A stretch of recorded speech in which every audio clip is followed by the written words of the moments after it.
Hi friends, welcome to our Ummeed batch. तो हम लोग अपना मैथ के चैप्टर 4 देख रहे थे, जिसमें बेसिकली हमने पूरा कॉन्सेप्ट को समझा, इन डेप्थ जाके चीज़ों को, हर एक चीज़ों को समझा। समझने के बाद से फिर हम लोगों ने अपना जो बुक का एग्जाम्पल जितना दिया हुआ था, हर एक एग्जाम्पल अपने बात कर लिया। अगर आपने वो सब वीडियो नहीं देखा है तो डिस्क्रिप्शन में प्ले लिस्ट का लिंक है, उसको जाकर क्लिक कीजिए, सबसे पहले वो सब वीडियो देख लीजिए। फिर आपको एक्सरसाइज में बेसिकली ये सब शायद हमको लग रहा है ये वीडियो देखने की जरूरत भी ना पड़ेगी। ठीक है, तो चलिए आज हम लोग बात करने वाले हैं आपका जो परीक्षा करके देखे 4 दिया हुआ है, ठीक, उसमें जो आपका सवाल दिया हुआ है उस सबका सवाल का सोल्यूशन पे हम बात करने वाले हैं। ठीक है, तो इस वीडियो में बेसिकली हम 1 से 6 नंबर का सोल्यूशन तक बात करने वाले हैं। तो अगर आपको इसमें कुछ डाउट आया है देन इस वीडियो को देखिए, नहीं तो फिर जरूरत ही क्यों है। ठीक है, चलिए तो हम लोग अपना बुक खोलेंगे, अभी खोल लीजिए। ठीक है, केवल हमारे आज बुक देखने से नहीं होगा, आपको भी बुक देखना पड़ेगा। ठीक है, चलिए फिर हम अपना देखते हैं। ठीक, देखिए 1 नंबर क्या दिया बाबू, हम लोग का परिवेश में 4 आयताकार या 4 घनाकार आकृति की वस्तु दिखे, यानी 4 ठो एग्जाम्पल लिखना है आयतघन का 1 नंबर में। ठीक है, और फिर क्या करना है आपको 4 ठो घन का उदाहरण लिखना है, बस और कुछ नहीं करना है। ठीक, बात समझ में आई। अब देखिए जो इसका 2 नंबर सवाल है वो क्या बोला हम लोग का, पास में बने आयताकार चित्र में तलो भुजाओं एवं शीर्ष बिंदुओं का नाम लिखे। देखिए एक आकृति आपको बना के दे रखा है, उसमें बोल रहा है कि जो भी तल है, ठीक, आपको भी पता है एक आयतघन में कितने तल होती हैं, 6 तल होता है, या घन बोल लीजिए, घन या आयतघन में 6 तल होता है। तो उन 6 तलों का नाम लिखना है। ठीक है, तो 6 को एक अलग अलग वर्ग करके देखिएगा और हर एक वर्ग का नाम लिख दीजिएगा, बस काम खत्म। ठीक है, बेसिकली वो नहीं भी कीजिएगा तो काम चल जाएगा। बस अब वहाँ से आपको वो सिखाना बस ये चाह रहा है कि घन हो या आयतघन हो, घन या आयतघन हो, उसमें तलों की संख्या कितनी होती है बाबू, तलों की संख्या कितनी होती है, जो वहाँ से सिखाना चाह रहा है वो देख लीजिए। वो सब सवाल वैसे भी आता नहीं है। तलों की संख्या कितनी हो गई, 6 हो गई। ठीक है, अब आप बताइए भुजा की संख्या कितनी होती है बाबू, भुजा की संख्या 12 होती है, और भुजा 3 तरह की होती है, 3 तरह की। कौन कौन से बाबू, ऊंचाई, ये सब हम बात कर चुके हैं, चौड़ाई और लंबाई, ये सब पूरा वीडियो देखिएगा डेप्थ में, तो इस पर बहुत अच्छा से हमने चर्चा की है कैसे क्या होती है। ये चाहे घन हो चाहे आयतघन, दोनों में हम लोगों ने देखा। शीर्ष बिंदु आपको भी पता है क्या होता है और कितना होता है बाबू, शीर्ष बिंदु क्या होता है हम लोग को बताइए। तो जहाँ पर हम लोग 3 भुजाएं आके आपस में ऐसी मिल रही होती है, इस बिंदु को हम लोग क्या कहते हैं, शीर्ष बिंदु कहते हैं। कितना होती है, 8 होती है। बस ये चीज़ आपको वो समझाना चाह रहे हैं, एनालाइज करना। ठीक है, यानी आपको एक बार जनरली पता है कि मतलब वही चीज़ पता है, वही चीज़ समझाना चाह रहा है बस 2 नंबर में। तो ये सब देख लीजिएगा, ओवरऑल उसका ज़्यादा कन्फ्यूजन है उसमें, आपको नामकरण करने में तो मत कीजिएगा, कोई फायदा नहीं है उसको करके। ठीक है, वो सब सवाल वैसे आता भी नहीं है। ठीक है, आज तक नहीं आया तो आपको टाइम कैसे आएगा। ठीक है, चलिए फिर हम लोग क्या देखेंगे वो 3 नंबर से देखेंगे। ठीक है, बस उसमें से ये आपको कॉन्सेप्ट सीखना था कि 6 तल होती है, भुजाओं की संख्या 12 होती है, शीर्ष बिंदु की संख्या 8 होती है। उसके अलावा आपको उसमें कुछ ओवरऑल सीखने लायक नहीं है। चलिए फिर हम लोग किस पर बात करें अपना 3 नंबर पे। 3 नंबर क्या बोला हुआ हमसे, देखिए तो एक समकोणीय घनाकार घर की लंबाई, चौड़ाई एवं ऊंचाई, एक समकोणीय घनाकार घन की लंबाई, चौड़ाई और ऊंचाई 5 मीटर, 4 मीटर या 3 मीटर होने से उसमें वृत्त कितना लंबा डंडा रखा जा सकता है, ये ज्ञात करें। अब देखिए एक हम लोग समझते हैं, सबसे पहले क्या लिखेंगे वो, दिया गया है कि, दिया गया है कि, ठीक है, क्या दिया हुआ है, घनाकार घर की लंबाई, यानी हम लोग सीधा बोल सकते हैं इसमें लंबाई चौड़ाई ऊंचाई डिफर है, मतलब आयतघन हो गया, आयतघन की लंबाई कितना दी हुई है, आयतघन की चौड़ाई लिख दीजिए, आयतघन की चौड़ाई, फिर आयतघन की ऊंचाई, तीनों दिया हुआ है। आप बस इस डाटा को लिख दीजिए, काम खत्म कीजिए। उसके बाद आपको पता है क्या करना है, कितना है, 5 मीटर, 4 मीटर या 3 मीटर, ये दिया हुआ है। अब सबसे पहले आपका काम क्या होता है, एक डायग्राम बनाए आप। बिना डायग्राम का मेंसुरेशन में मार्क्स कभी भी फुल नहीं मिल सकता है, आपको 100% श्योर रहिएगा। ठीक है, बात समझ में आया। तो आपको एकदम उस सब चीज़ों के लिए क्लियर आना है कि बिना डायग्राम का आपका 100% मार्क्स कभी मिलेगा, यानी 5 नंबर का सवाल रहेगा ना तो आपको उसमें 5 में 5 कभी नहीं मिलेगा। ठीक है, ये देखिए लंबाई आपका कितना दिया हुआ है यहाँ पर, देखिए तो 5 मीटर, चौड़ाई कितना दिया हुआ है 4 मीटर, ऊंचाई कितना दिया हुआ है 3 मीटर। ये बेसिकली आपको दे रखा है डाटा। अब आपसे पूछ रहा है कि इसमें वृत्तम कितना लंबा डंडा रखा जा सकता है। एक आप सोचिए, अगर ऐसे हम डंडा रखेंगे सामने से तो बस इसका ऊंचाई बराबर रख पाएंगे, ऐसे रखेंगे तो हम लंबाई बराबर रख पाएंगे, और ऐसे रखेंगे तो चौड़ाई बराबर रख पाएंगे। लेकिन अगर हम उसका विकल्प रखें तो बहुत ज़्यादा रख पाएंगे, क्योंकि उसमें मतलब ओवरऑल देखिए ना, किसी भी आप जनरल देखिएगा, आपका घर का ऊंचाई क्या है, 1 लिमिटेड है, एक ऊंचाई है, इधर भी लंबाई उतना होगा और चौड़ाई भी 1 लिमिटेड बराबर होगा। लेकिन आप देखिएगा जो उस कोना से और इस कोना को मिलाइएगा ना, मतलब एक कोना को पकड़ कर दूसरा कोना से जब मिलाइएगा, देखिएगा सबसे लंबा होगा। तो यानी सबसे लंबा कौन सा आएगा दूरी, या तो ये आएगा, या तो ये आएगा यहाँ से यहाँ तक, या तो इसका ऑपोजिट वाला ये आएगा। यानी ओवरऑल ये क्या हो गया, विकर्ण की लंबाई। सो आयतघन के विकर्ण की लंबाई, विकर्ण की लंबाई। अब आपको पता है आयतघन विकर्ण की लंबाई फार्मूला क्या होता है बाबू, सब ड्राइव करवाए हुआ। तो लंबाई का वर्ग प्लस चौड़ाई का वर्ग प्लस ऊंचाई का वर्ग इकाई, ये सब ड्राइव कराए थे। इसमें बहुत सारा सवाल भी कर चुका है, ऐसा नहीं कुछ नहीं हुआ है आपके लिए, ठीक है। लंबाई का मान कितना बाबू, 5 है, तो 5 का स्क्वायर प्लस 4 का स्क्वायर प्लस 3 का स्क्वायर, ठीक है। तो कितना हो गया आपका 50 25, फिर 4 चौको 16 प्लस 9 कितना आ गया 25 25, 16 9 25 और 25 तो वाले 50। और 50 को आप तोड़ सकते हैं, कैसे तोड़ सकते हैं हम लोग, 5 × 5 50, 25 × 2 50, यानी हम लोग का 5 12 गया, यानी 5√2 क्या था, ये मीटर था, तो ये भी हो जाएगा हम लोग का मीटर। ये यूनिट देख लीजिएगा, मीटर में ही है ना।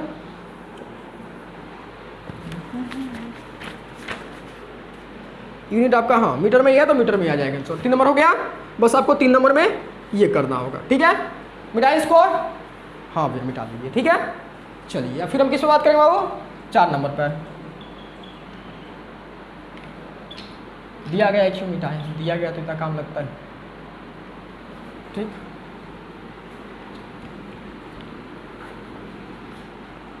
अब 4 नंबर तब तक आप लोग सवाल पढ़िए जब तक मिटा रहे हैं। तो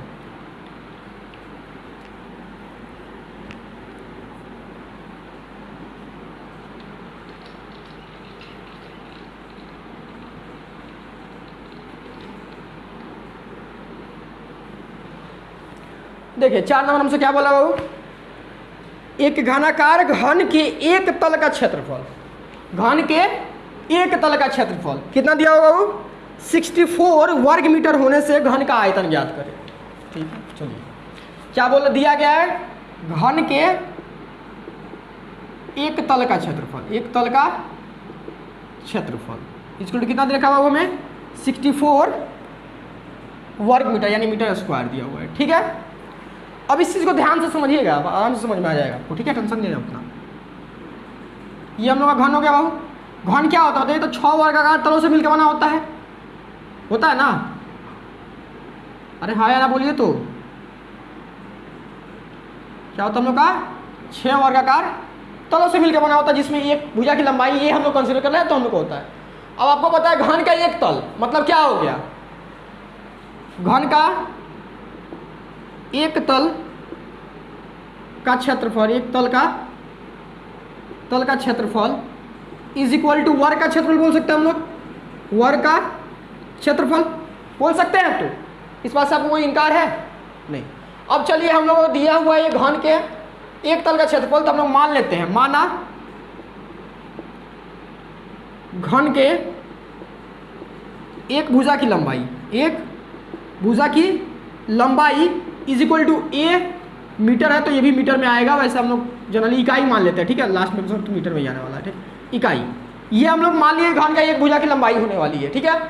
अब देखिए हम लोगों ने क्या किया बाबू, ये आपको लिख के नहीं आना एग्जाम है, ठीक है, ये हमने जस्ट आपको समझाने के लिए किया है, ठीक है, ताकि आप समझ लीजिएगा।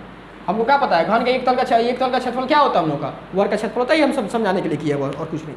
चलिए मिटा देते हैं, आपको कन्फ्यूजन नहीं होना चाहिए, ठीक है। आप साइड में कहीं लिख लीजिए घन के एक तल का क्षेत्रफल क्या होता है। घन का एक तल मतलब क्या हुआ बाबू, घन में 6 वर्ग रहता है, तो मतलब एक वर्ग का क्षेत्रफल और कुछ नहीं है, ठीक है। देखिए तो हम लोग क्या करेंगे, माना घन के एक भुजा की लंबाई ए इकाई हो गया। अब एटीपी हम लोग का क्या हो जाएगा, एटीपी आपको पता है एटीपी क्या होता है हम लोग का, अकॉर्डिंग टू प्रॉब्लम क्या हो जाएगा बाबू, घन के एक तल का क्षेत्रफल, घन के एक तल का क्षेत्रफल, एक तल का क्षेत्रफल इसको कितना दिया होगा हमारे पास 64 मीटर स्क्वायर। अब आपको पता है घन का एक तल क्या है हम लोग का, वर्ग का क्षेत्रफल, तो वर्ग का क्षेत्रफल क्या होता है बाबू, भुजा का स्क्वायर, भुजा का square is equal to 64 metre square. अब देखिए भुजा का स्क्वायर मतलब यहाँ भुजा की लंबाई हमने कितना ली है, ए लिया है, तो हम लोग क्या लिख सकते हैं, A equal to A square equal to 64। अब यूनिट हम लोग लास्ट में मीटर लगा देंगे ओवरऑल। अब हम लोग 64, अब स्क्वायर हटाते हैं तो इधर क्या आ जाता है 64 अंडर रूट। अब 64 का हम लोग कैसे तोड़ सकते हैं, आपको भी पता है ये 8 का स्क्वायर है, 8 इंटू 8 कीजिए ना, कितना आ जाएगा 64 आ जाएगा, तो 8 बाहर आ गया, ठीक है, यानी कितना आ गया हम लोग का 8 मीटर आ गया। क्या है वो हम लोग का 8 मीटर आ गया आपका, ठीक है। अब देखिए अब क्या पूछ रहा है हमसे, क्या पूछ रहा है, घन का आयतन ज्ञात करें। क्या पूछ रहा है बाबू, घन का आयतन ज्ञात करें। तो घन का आयतन का फॉर्मूला क्या होता है, घन का आयतन, आयतन इक्वल टू क्या होता है हम लोग का ए क्यू घन इकाई, ये होता है ना फार्मूला। तो आप बस बता दीजिए ए का मान कितना आया है, 8 आया है, तो 8 का क्यूब निकाल दीजिए, ठीक है। 8 का क्यूब निकालिए कितना आएगा 512 आएगा, तो 512 मीटर क्यूब आपका आंसर हो गया, काम खत्म। ऐसा तो कुछ है ही नहीं इसमें, ठीक है। तो बस आपको ये करनी थी, ठीक। चलिए इसको नोट कर लीजिए, अगर आपको दिक्कत हो रहा था तो हो गया तो कोई बात ही नहीं है। चलिए मिटाइए इसको।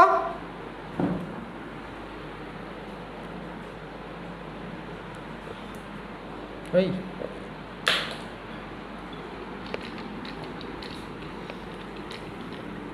अब तब तक आप लोग 5 नंबर पढ़िए। तो 5 नंबर से क्या दे रखा है, हमारे गोकुल ग्राम में 2 मीटर चौड़ा 8 डेसीमीटर गहरा एक तालाब खोदा गया, ठीक है।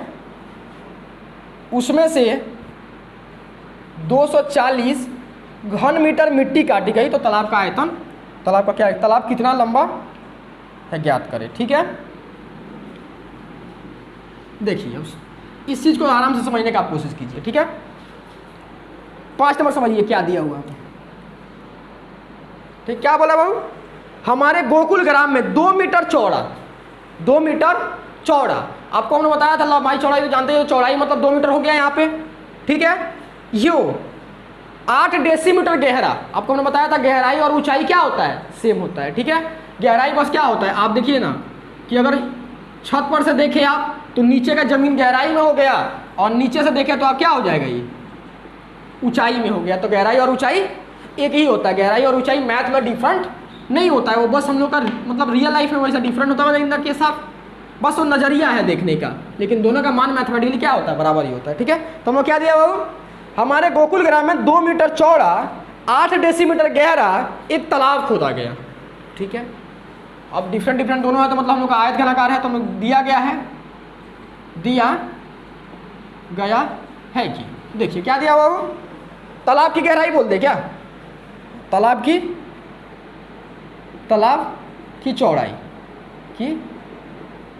चौड़ाई कितनी है बाबू, 2 मीटर, कितना है 2 मीटर, ठीक है। ये तालाब की गहराई, या यूं बोले तो हम लोग मैथ में इसको क्या कंसिडर करके चलेंगे, ऊंचाई, अपना फार्मूला के अकॉर्डिंग हम लोग क्या कंसिडर करके चलेंगे, ऊंचाई, क्योंकि मैथ में दोनों सेम होता है। 8 डेसीमीटर है, 8 डेसीमीटर है तालाब से, यदि उसमें से कुल इतना मीटर 240 घन डेसीमीटर घन मीटर 240 मीटर मिट्टी निकाली गई है, मतलब मिट्टी निकाला गया मतलब क्या निकाला गया, उसका आयतन निकाला गया है, मतलब हम बोल सकते हैं तालाब का आयतन, तालाब का आयतन कितना हुआ हम लोग का 240 मीटर क्यूब, यानी घन मीटर दिया हुआ है 240 मीटर क्यूब, ठीक है। समझ में आया। तो तालाब कितना लंबा है ज्ञात करें, तालाब कितना लंबा है ज्ञात करें। तो यहाँ पे आप लिखेंगे माना तालाब की लंबाई इज इक्वल टू कुछ भी आप मान लीजिए, जो मर्जी आपका, हमने क्या माना r इकाई मान लिया, ठीक है। आपको पता हम क्यों मानते हैं, ठीक है। अब देखिए हमारे पास सिचुएशन आया कि एक तालाब है, आराम से समझिएगा इस चीज़ को, एक तालाब है जिसकी चौड़ाई है 2 मीटर, गहराई है 8 मीटर, लंबाई हमें पता नहीं, लेकिन हमको ये डाटा पता है कि उसका जो मिट्टी निकला है यानी आयतन है 240 मीटर क्यूब है। यानी हम लोग क्या समझ रहे हैं कि ये ओवरऑल क्या है, लंबाई चौड़ाई और ऊंचाई तीनों डिफरेंट है, ओवरऑल लंबाई चौड़ाई ऊंचाई गहराई तीनों डिफरेंट है। तो हम लोग क्या बोल सकते हैं बाबू कि ये आयत घनाकार है, क्योंकि घन रहता तो तीनों बराबर होना चाहिए था, तो 3 को अलग अलग भुजा का लंबाई देने का मतलब ही कुछ नहीं होता यहाँ पे, ठीक है, तो यानी हम लोग का एक ओवरऑल क्या है, आयत घन है।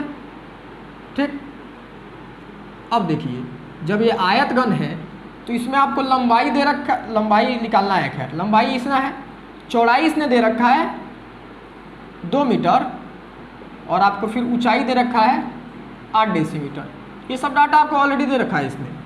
ठीक है, आपको लंबाई निकालना है और आपको आयतन दे रखा है, तो आपको पता है ओवरऑल क्या लगाना है, इसमें एटीपी लगाना है क्योंकि आयतन इधर है और इससे भी आप आयतन निकालिएगा, दोनों इक्वल हो जाएगा, बस काम खत्म।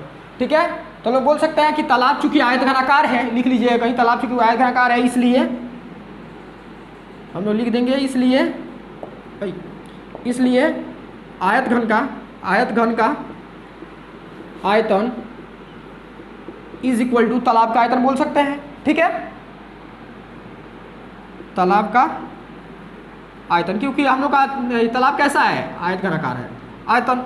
अब आपको पता है कि हम लोग एटीपी लगा लीजिए यहाँ पे, ठीक है। अब आयत घन का आयतन क्या होगा बाबू, आयत घन के अंदर क्या होता है, लंबाई गुणे चौड़ाई गुणे ऊंचाई, और आयतन आपको यहाँ कितना दिया हुआ है, 240 मीटर क्यूब दिया है। ठीक, बात समझ में आई। अब देखिए यहाँ पर ध्यान से समझने वाला बात आपको देखिए, आयतन किसने दिया हुआ है, मीटर क्यूब में दिया है। मतलब ये क्या चाह रहा है हमसे, हमको बोला है कि लंबाई भी तुम मीटर में रखो, चौड़ाई भी मीटर में रखो और ऊंचाई भी मीटर में रखो, तभी पॉसिबल है ये मीटर क्यूब आ पाना, नहीं तो अन्यथा नहीं आएगा।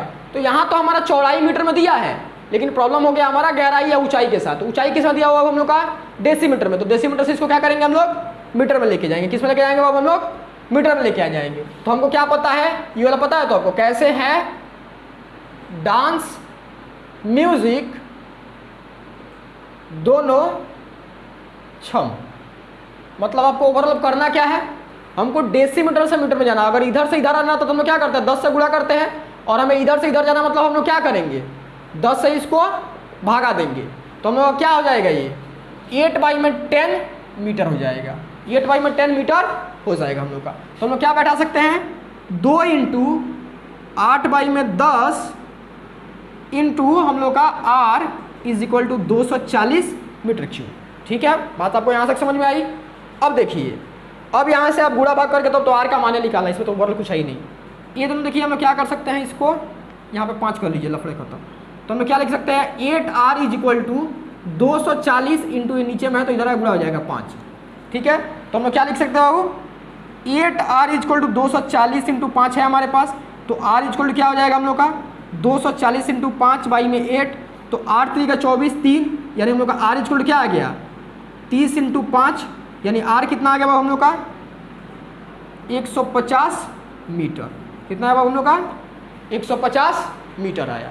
ठीक है, यानी तालाब का लंबाई कितना होना पड़ेगा, 150 मीटर होना पड़ेगा, इसलिए तालाब की लंबाई = 150 मीटर हम लोग का ये आंसर आना चाहिए। ठीक है, चलिए ये 5 नंबर हो गया हम लोग का।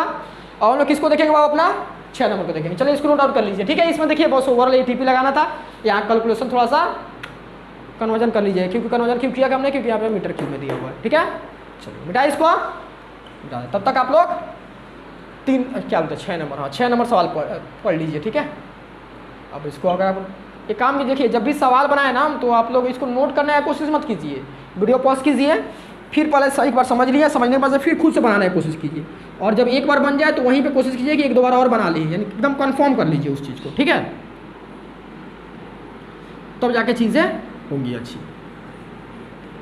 ठीक, वैसे तो खैर एक वीडियो में आपसे हम सेपरेट बात करेंगे कि मैथ को प्रैक्टिस वगैरह कैसे किया जाता है, क्या इंपॉर्टेंट हम लोग का। ठीक है,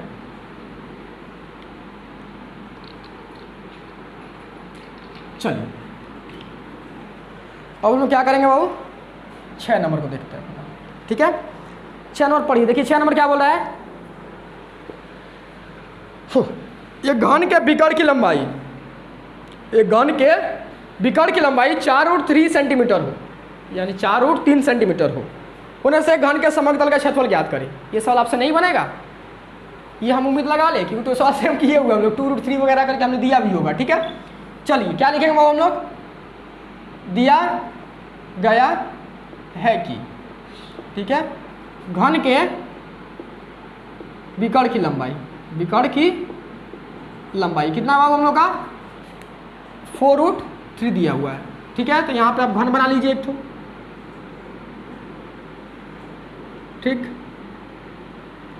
और हम लोग क्या करेंगे, माना घन के एक भुजा की लंबाई, माना घन के एक भुजा की लंबाई इज इक्वल टू ए, ये किस में है हम लोग का, ये तो दिया हुआ इकाई, हाँ इसका सेंटीमीटर में, तो हम लोग इसको ए इकाई मान लिए। समझ में आई। अब देखिए एटीपी आपको पता है, अब यहाँ पे एटीपी लगाएंगे हम लोग। एटीपी क्या होता है, घन के विकर्ण की लंबाई, विकर्ण की लंबाई इसको क्या होती है बाबू, क्या दिया हुआ है यहाँ पे, घन के विकर्ण की लंबाई 3 दिया हुआ है, और फार्मूला के अकॉर्डिंग क्या होता है a√3, तो यहाँ पे 4√3, तो आपको अब √3 को उधर भेज देना है, a को यहीं पर रखना है, तो 4√3 बाई में √3, तो √3 कट गया, तो a का मान कितना आ गया हमारा 4, और ये इकाई किस में है, सेंटीमीटर, तो ये भी इकाई किस में आने वाला है, सेंटीमीटर। यानी घन के एक भुजा की लंबाई कितनी आ गई हम लोग का 4 सेंटीमीटर, यानी 4 सेंटीमीटर घन के भुजा की लंबाई। अब क्या निकालना था हमें, कहाँ गया, घन के समग्र तल का क्षेत्रफल निकालें, घन के